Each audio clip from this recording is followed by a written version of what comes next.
So artificial intelligence, it's here, right? It's already changing everything.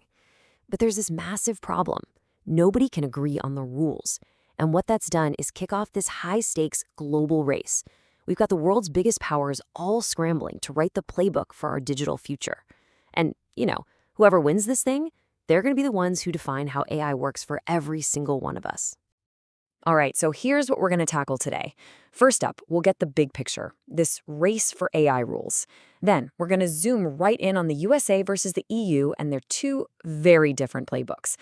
After that, we'll pivot to China, because they're playing a whole other game. Then we get into the really thorny stuff, the copyright mess and the wild question of whether an AI can actually own anything. And finally, we'll wrap it all up and ask, are we headed for one digital world or many? Okay, so let's get right into it. The race for AI rules. And let's be super clear here. This is not some friendly competition. What we're witnessing is three global superpowers designing three totally different rulebooks for the exact same game. Yeah, and these aren't just, minor policy disagreements. No way. We are talking about three fundamentally different philosophies. You've got the United States, which is basically betting everything on market-driven innovation to stay in the lead. Then you have the European Union, which is all about protecting citizens' rights first and foremost. And then there's China, with its top-down, state-driven ambition to just dominate. So that brings us to our first major matchup. Let's look at this transatlantic tug of war, because the US and the EU are really pulling in opposite directions. And this player coach versus referee analogy, it's honestly perfect. The US is on the field trying to score points, pushing for innovation at all costs, and kind of hoping the rules will just figure themselves out. But the EU, they've blown the whistle, put on the referee uniform, and they're saying, hold on, we need a rule book that protects people, even if that means slowing the game down a little. So how does this actually play out in the real world? Well, take a look.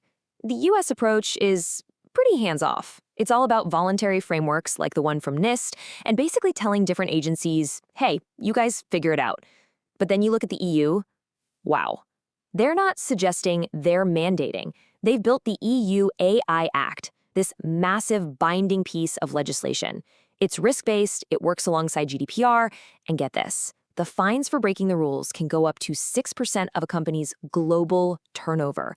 I mean, that is regulation with some serious teeth. Okay, so while the US and EU are caught in their tug of war, China is just playing a completely different sport. They're not debating, they are executing a master plan to take the top spot. And this didn't just happen overnight. This is a meticulously planned mission. I mean, look at the timeline.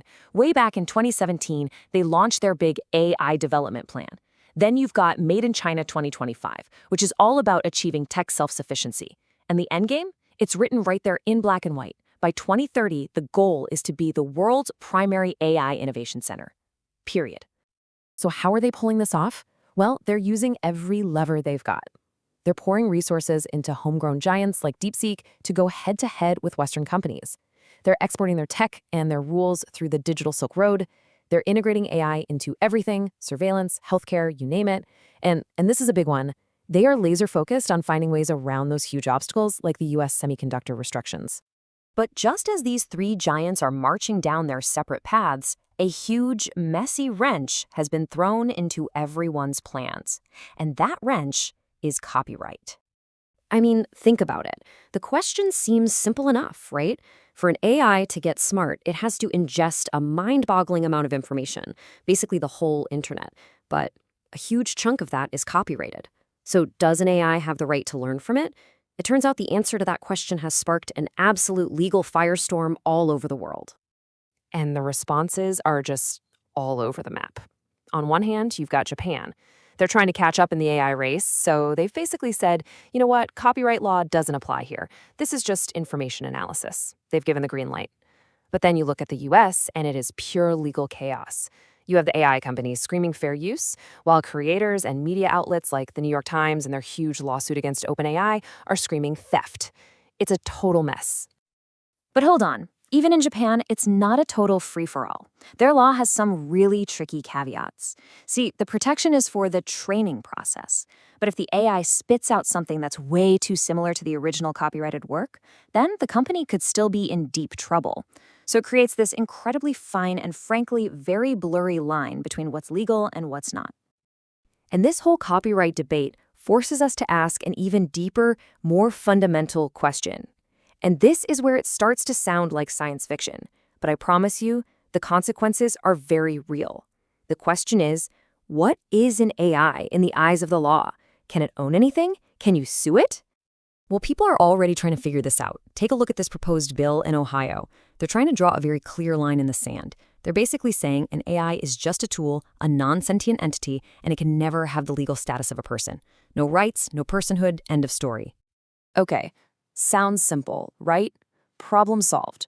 But not so fast. This creates some really bizarre 21st century problems. For example, what about a crypto wallet? The blockchain doesn't give a hoot about Ohio state law. All it cares about is who controls the private keys. So if an AI controls those keys, doesn't it, for all practical purposes, own that crypto? And it gets messier. The bill says the human creator is always responsible. Okay, but what if the creator is anonymous? Think Satoshi Nakamoto with Bitcoin. What if the creator is dead, but their AI keeps running and causing problems? Who do you go after then? And this brings us to the biggest paradox of all. This is the crazy part. By saying an AI isn't a person and can't be sued, you might accidentally create the perfect untouchable entity. Think about it. An AI causes massive damage, but it also controls millions of dollars in crypto. Who do the victims sue? They can't sue the AI because the law says it's not a person. You've just created a legal black hole where there's no accountability. Okay, so let's pull all these threads together. We've got competing visions, clashing laws, and a ton of unanswered questions. What does all this mean for the future? Where are we actually heading? Well, one thing is becoming crystal clear. We are not heading towards one big, happy, global AI family. Nope. It looks like we're building a fractured digital world. We're on a path toward at least 3 distinct AI ecosystems, one for the US, one for Europe, and one for China. And they're all going to operate by their own set of rules. And that leaves us with one last really big question for you to chew on. In the very near future, is it possible that the AI you interact with, the information it gives you, even the digital rights you have, will all come down to where you live? Will it depend on your passport? The race is on, and believe me, the outcome is going to define our world for a long, long time.